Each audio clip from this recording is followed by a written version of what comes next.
नमस्कार दोस्तों, मैं हूं गौरव शर्मा और आज हम बात करेंगे क्षेत्रमिति की।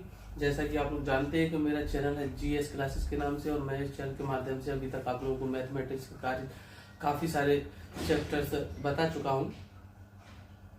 तो आज मैं मैथमेटिक्स में ही आप लोगों को क्षेत्रमिति के बारे में बताने जा रहा हूँ। क्षेत्रमिति मेंसुरेशन, जिसमें आयत, वर्ग, त्रिभुज, वृत्त, चतुर्भुज इत्यादि यानी कि गोला भी आएगा, बेलन भी आएगा, शंकु भी आएगा। और क्षेत्रमिति का सबसे पहले मैं आप लोगों को अर्थ बता दूं कि क्षेत्र मतलब होता है कोई भी एक जगह, कोई भी एक जगह को हम क्षेत्र बोल सकते हैं। और मिति का मतलब होता है उसको नापना। तो किसी भी जगह को नापना वही क्षेत्रमिति कहलाता है। किसी भी जगह को नापना, किसी भी चीज को नापना, तो वही क्षेत्रमिति का अर्थ होता है। तो आइए आज हम बात करते हैं आयत, वर्ग, त्रिभुज, वृत्त, चतुर्भुज की। तो सबसे पहले हम उठाते हैं आयत को। तो आयत हम लेते हैं आयत। तो सबसे पहले मैं बोलूंगा डायरेक्ट और चित्र बनाऊंगा, समझिएगा। आयत, आयत क्या होता है? आयत की दो भुजाएं समान होती हैं।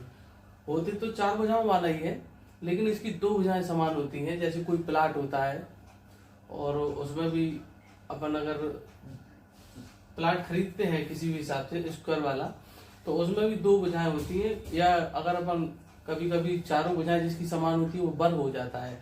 तो ये जैसे आयत है, इसकी दो भुजाएं समान होती हैं, आमने सामने वाली भुजाएं समान होती हैं इसकी, वही आयत कहलाता है। तो मान के चलिए ये होगा ए बी सी और डी सी।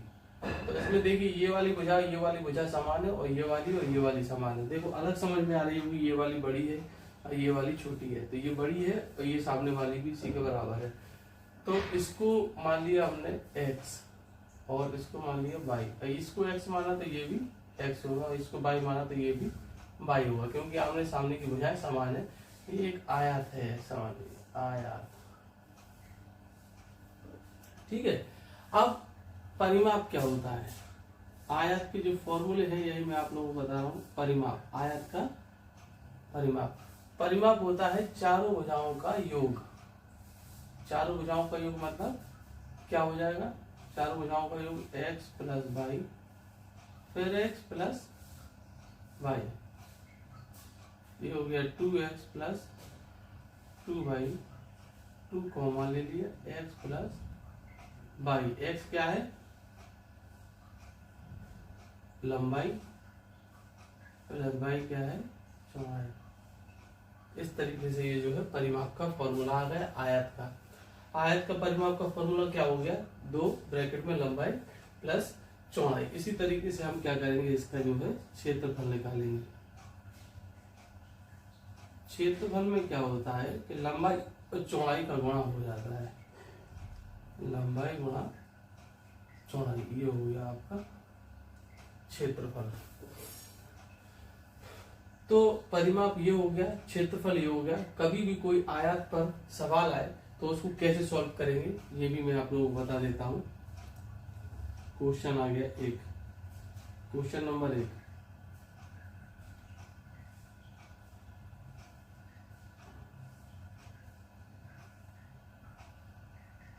एक कॉपी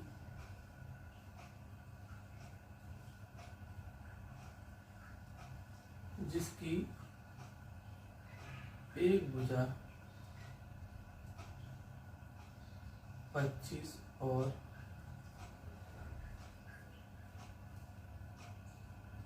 दूसरी भुजा 5 है। सॉरी, 25 के बाद यहाँ पर मीटर लिख दीजिए, सॉरी सेंटीमीटर लिख दीजिए, सेंटीमीटर यानी कि सेमी। और यहाँ पर भी 5 के बाद सेमी लिख दीजिए, क्योंकि लंबाई दिखाने के लिए कुछ ना कुछ तो टाइटल लगाना ही पड़ेगा। कोई ना कोई मात्रक या कोई ना कोई इकाई हमको लिखनी ही पड़ेगी, तभी पता चलेगा कि ये लंबाई है और ये 25 सेंटीमीटर लंबाई है और ये है 5 सेंटीमीटर दूसरी भुजा। तो ये एक कॉपी जिसकी एक भुजा 25 सेंटीमीटर और दूसरी भुजा 5 सेंटीमीटर है, इसका परिमाप और क्षेत्रफल ज्ञात कीजिए। क्षेत्रफल ज्ञात कीजिए। चलिए इसको सॉल्व करते हैं। पता ही है आप लोगों को कि दोनों भुजाएं अलग अलग है, इसका मतलब है ये आयत पर निर्भर है। एक कॉपी आयत के समान है जिसकी जो है लंबाई 25 सेंटीमीटर है, चौड़ाई 5 सेंटीमीटर है। आइए परिमाप निकालते हैं। परिमाप का फॉर्मूला आप लोगों को बताया मैंने ऊपर। परिमाप ब्रैकेट में 2 ब्रैकेट में लंबाई प्लस चौड़ाई, चाहे ये लिख सकते हैं पहली भुजा प्लस दूसरी भुजा, ये लेकिन सिर्फ आयत पर ही निर्भर करेगा। 2 ब्रैकेट में आयत में पहली भुजा कितनी होगी 25 प्लस दूसरी 5, 25 और 5 30, 30 दूनी 60, 60 सेंटीमीटर। ठीक है, क्षेत्रफल ज्ञात करते हैं। क्षेत्रफल लंबाई गुणा चौड़ाई, लंबाई कितनी होगी 25 गुणा 5, 25 और 5 का गुणा करिए कितना आएगा 125, और आंसर में क्या लिखेंगे सेंटीमीटर स्क्वायर।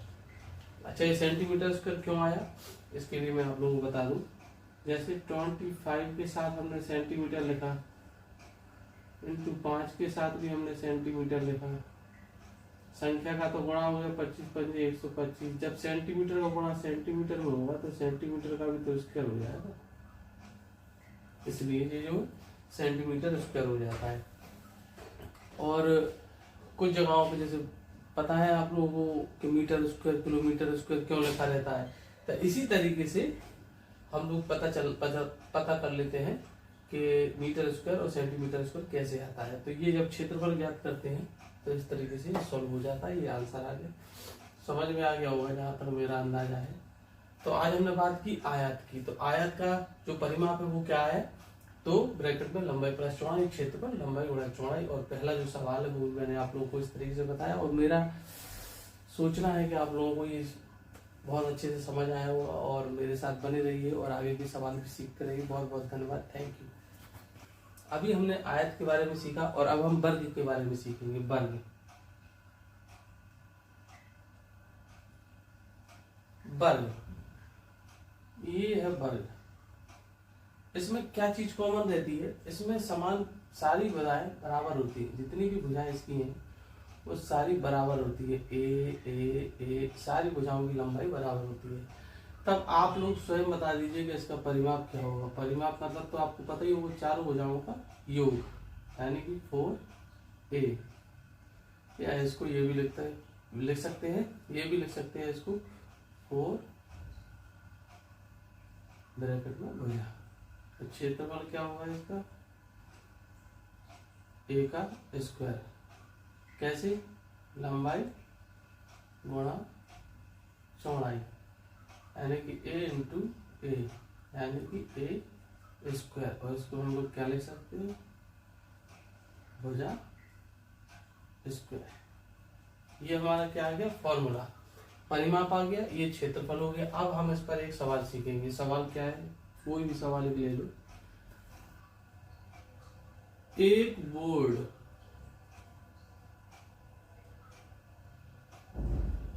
जिसकी सभी भुजाएं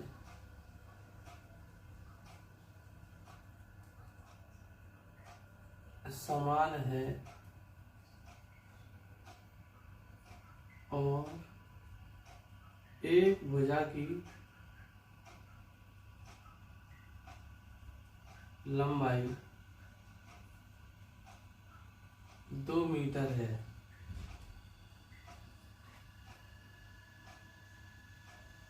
परिमाप तथा क्षेत्रफल ज्ञात करें। कैसे होगा, सेम कंडीशन वही। परिमाप का फॉर्मूला, वर्ग का परिमाप क्या होता है 4 इंटू भुजा, 4 इंटू भुजा कितनी है 2, हो गया 8 आंसर, सॉरी 8 और मीटर। ठीक है, याद रखिएगा मीटर जरूर लगाना चाहिए, मीटर जरूर लगाया करिए, क्योंकि ये इकाई होती है, ये मात्रक होता है। मात्रक के बिना संख्या अकेले लिखोगे तो कुछ नहीं मानी जाएगी। क्षेत्रफल, क्षेत्रफल क्या होगा, भुजा का स्क्वायर। भुजा कितनी है, 2 मीटर, 2 का स्क्वायर 4 और मीटर का स्क्वायर मीटर स्क्वायर, इस तरीके से। तो ये हमारा वर्ग जो था ये भी आज क्लियर हो गया। तो आयत और वर्ग हमने आज इन दोनों पर ही बात की है।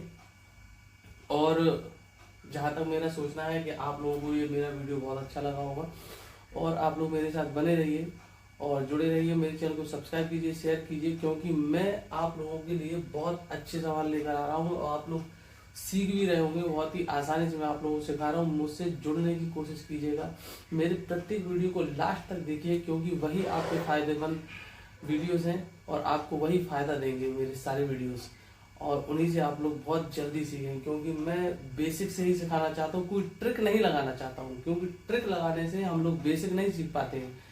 ट्रिक केवल पैटर्न को ही सॉल्व कर पाती है, वो हर तरीके के सवाल को नहीं सॉल्व कर पाती है। तो ट्रिक पर फोकस ना देते हुए आप बेसिक से सवाल को सीखिए और सॉल्व करना सीखिए, उसके फॉर्मूले याद कीजिए। और अगर आप ऐसा करते हैं तो मेरा मानना है कि आप लोग मैथमेटिक्स में बहुत अच्छे बन सकते हैं। आप लोगों को बहुत अच्छे से पेपर भी निकल सकता है, किसी भी प्रकार का SSC GD वगैरह, हर जो भी आप तैयारी कर रहे होंगे, मैथमेटिक्स आपकी बहुत अच्छी हो जाएगी। बहुत बहुत धन्यवाद, थैंक यू। और मेरे वीडियो को शुरू से लेकर लास्ट तक देखें, स्किप ना करें। बहुत बहुत धन्यवाद, थैंक यू।